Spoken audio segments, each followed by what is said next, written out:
नमस्कार दोस्तों, स्वागत है आपका आपके अपने YouTube चैनल दृष्टि एकेडमी में। दोस्तों, आज की इस वीडियो में हम पढ़ेंगे संधि के बारे में। तो आइए जानते हैं संधि किसे कहते हैं और इसके उदाहरण किस प्रकार से और नियम किस प्रकार से हैं। संधि का अर्थ है मेल, योग या जुड़ाव किसी चीज का, यानी शब्दों का जुड़ाव।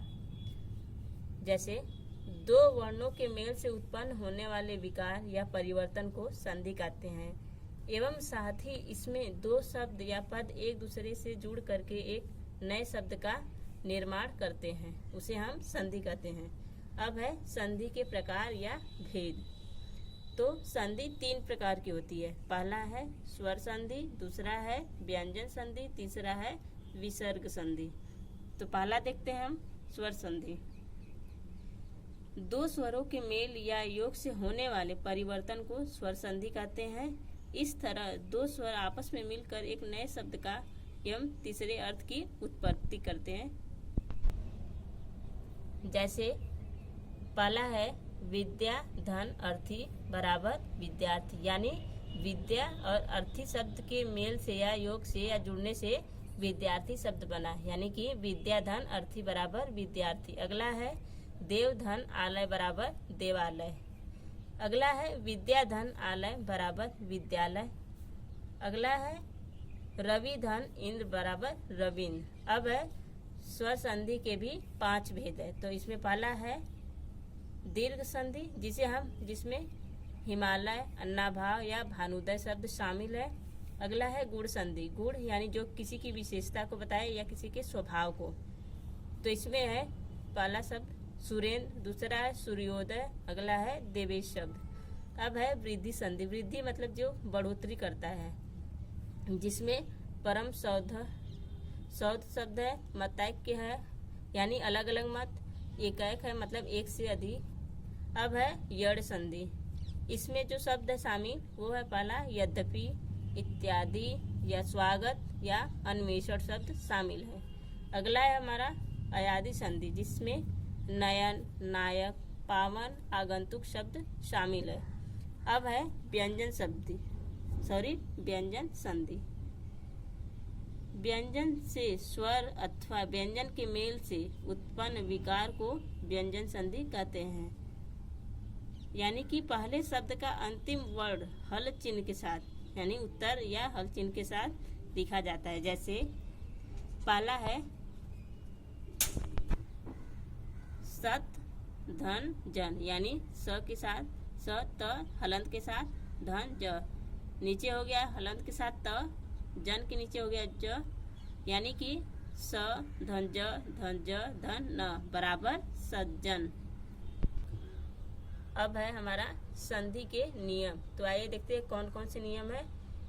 पहला नियम है हमारा वर्ग के पहले वर्ण का तीसरे वर्ण में परिवर्तन होना, यानी कि वर्ग का जो पहला वर्ण है उसका तीसरे वर्ण में बदल जाना या परिवर्तन हो जाना। यदि क, च, ट, त, प के बाद किसी का तीसरा वर्ण या चौथा वर्ण आता है, जिसमें या, य, र, ल, व एवं कोई स्वर आए तो क, च, ट, त, प हलंत के साथ पर इसी वर्ग का तीसरा वर्ण आ जाता है। जैसे क, च, ट, त, प, इसको हम पहले वर्ण के रूप में देखते हैं। अगला है ख, छ, ठ, थ, प, इसे हम दूसरे वर्ण के रूप में देखते हैं। तीसरा है हमारा ग, ज, ड, द, ब, इसे हम तीसरे वर्ण के रूप में जानते हैं। अगला है घ, झ, ढ, ध, भ, इसे हम चौथा वर्ण बोलते हैं। अगला है हमारा अंग, य, अड़, न, म, इसे हम पांचवा वर्ण कहते हैं, जिसे हम पहली लाइन जैसे क, ख, ग, घ, अंग को क वर्ग बोलते हैं। च, छ, ज, झ, य को च वर्ग बोलते हैं। ट, ठ, ड, ढ, अड़ को ट वर्ग बोलते हैं। त से लेकर न तक यानी कि त, थ, द, ध, न को त वर्ग बोलते हैं। और प से लेकर म तक जिसमें प, फ, ब, भ, म है उसे हम प वर्ग बोलते हैं। बाकी हमारे जो बचे य, र, ल, व, श, ह, इसे हम अंतस्थ व्यंजन बोलते हैं। जैसे क च ट त प, क का ग में, च का ज में, ट का ड में और त का द में, प का ब में बदल जाना या पर। जैसे दिक धन विजय, जैसे दी धन ग हो गया, यानी ये क किस में बदल गया, ग में, धन विजय नीचे हो गया बराबर दिग्विजय। पहला है दिग्विजय और नीचे वही परिवर्तित किस में हो गया, दिग्विजय में। दूसरा जो हमारा नियम है वो है पहले वर्ग का पांचवें वर्ग में परिवर्तन होना। जैसे त के बाद ट वर्ग में, जैसे त धन ट धन या ठ, जो ट में बदल जाता है। जैसे त धन ड धन ढ, जो ड में बदल जाता है। जैसे तत् धन टिका बराबर तट्टिका, उत धन डयन बराबर उड्डयन। अब अगला हमारा तीसरा नियम है जो कि म संबंधी नियम है। तो इसमें है कि म धन किसी वर्ग का कोई भी व्यंजन, जैसे म का स्थान उस वर्ग का, जो म की लाइन है उस वर्ग का पांचवा वर्ण ले लेता है। जैसे सम, म के नीचे हलंत, सम धन कल्प बराबर संकल्प। अगला है सम धन ताप बराबर संताप, सम धन पर्क बराबर संपर्क, अहम धन कार बराबर अहंकार, सम धन गम बराबर संगम। अब अगला नियम हमारा चौथा जो है वो है स संबंधी। इसमें क्या कहता है यह नियम कि स से पहले अगर अ आ से भिन्न स्वर हो तो स के स्थान पर व हो जाता है। जैसे वि धन सम बराबर विषम, यानी जो सम यह सड़क स वाला स्थान है ये कौन ले लेता है, षटकोण स यानी बड़ा सा, यानी कि वि धन सम बराबर विषम, सु धन समा बराबर सुषमा। अगला नियम हमारा है पांचवा जो कि छ संबंधी है। इसमें है ह्रस्व स्वर के बाद छ हो तो छ के पहले च जुड़ जाता है। जैसे हम इसको देखते हैं कुछ उदाहरण के माध्यम से। पहला है शब्द इसमें जो शामिल अनुधन छेद बराबर अनुच्छेद, यानी छ से पहले क्या जुड़ गया हमारा, च शब्द। अगला है शब्द परिधन छेद बराबर परिच्छेद। अब अगला हमारा छठा नियम है जो कि है त संबंधी नियम है। इसमें ये नियम क्या कहता है कि त के बाद यदि च छ हो तो वह त च में परिवर्तित हो जाता है या बदल जाता है। जैसे उत, त के नीचे हलन, उत धन चारण बराबर क्या हो जाएगा हमारा उच्चारण, यानी जो त का स्थान हो वो किसने ले लिया, च और छ ने, यानी उत धन चारण बराबर उच्चारण। या जगत धन छाया बराबर जग छाया। अगला हमारा सातवां नियम है जो कि है न संबंधी। इसमें यह है कि यदि ऋषि या र या श के बाद न व्यंजन आता है तो न का ड़ हो जाता है। जैसे इसके लिए कुछ शब्द शामिल है उदाहरण के तौर पर। पहला है हमारा परिधन राम बराबर परिणाम, प्रधन राम बराबर प्रणाम, राम धन अयन बराबर रामायण, यानी जो इसमें न का स्थान किसने ले लिया, ड़ ने। अब अगला है हमारा विसर्ग संधि। इसमें है विसर्ग के साथ स्वर या व्यंजन के मेल से जो विकार उत्पन्न होता है उसे विसर्ग संधि कहते हैं। अब है स्वर या व्यंजन, जिसमें पहला शब्द है उदाहरण के तौर पर नम धन कार या नम धन स धन कार बराबर नमस्कार। इसके जो नियम है पहला है यदि विसर्ग के बाद च छ हो तो विसर्ग का श ट ठ हो तो स और त थ हो तो श होता है। जैसे नि धन च बराबर निश्चय, यानी इसमें कौन सा शब्द शामिल हो गया, अक्षर श। अगला है नि धन तार बराबर निस्तार, इसमें आधा स शामिल हो गया, जुड़ गया। अगला शब्द है हमारा नि धन क्रिय बराबर निष्क्रिय। अब अगला नियम है हमारा दूसरा। इसमें यह कह रहा है नियम कि यदि विसर्ग के पहले इकार या विकार हो तथा विसर्ग के बाद क ख प फ वर्ण हो तो विसर्ग का श हो जाता है षटकोण स हलंत के साथ। स हो जाता है। जैसे इसके लिए कुछ शब्द शामिल है।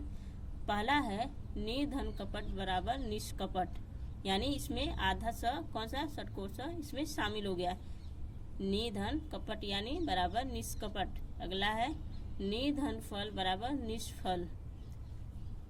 अब इसका अगला नियम है जो तीसरा है, यदि विसर्ग के पूर्व या पहले अ हो तो उससे जुड़ने वाला वर्ण अपने वर्ण का तीसरा या चौथा और पांचवा वर्ण जिसमें य र ल व ह रहे तो विसर्ग उ हो जाता है। यह उ पहले अ से मिलकर ओ हो जाता है। जैसे मना धन रथ बराबर मनोरथ, यानी मन मना है फिर रथ, तो इसमें ओ जुड़ गया मनोरथ हो गया। अगला है यश धन धरा, उ जोड़ने से उ और अ जुड़ने से ओ शब्द हो गया, यानी यश धन धरा बराबर यशोधरा। अगला शब्द है हमारा यश धन दा बराबर यशोदा। अब अगला चौथा नियम है हमारा, इसमें ये नियम क्या कर रहा है कि यदि विसर्ग के पूर्व अ आ को छोड़कर कोई दूसरा स्वर आए या जुड़ने वाले वर्ण में कोई स्वर या वर्ण वह अपने वर्ग का तीसरा या चौथा और पांचवा वर्ण हो या फिर य र ल व ह हो तो वह विसर्ग र हो जाता है। जैसे आइए देखते कौन सा है, वो कुछ शब्दों के माध्यम से समझते हैं। जिसमें पहला है हमारा नी धन गुण बराबर निर्गुण, यानी नी है फिर धन गुण, इसमें क्या जुड़ गया हमारा र, नी धन गुण बराबर निर्गुण। नी धन माता बराबर निर्माता, निर्माता में भी र जुड़ गया आधा। अगला शब्द है हमारा नी धन माण बराबर निर्माण, इसमें भी नी और माण के बीच में क्या जुड़ गया हमारा र, नी धन माण बराबर निर्माण। अब अगला हमारा है पांचवा नियम। इसमें यह है कि अगर ई उ के बाद विसर्ग हो और इसके बाद र आए तो वह ई उ का बड़ी ई और उ का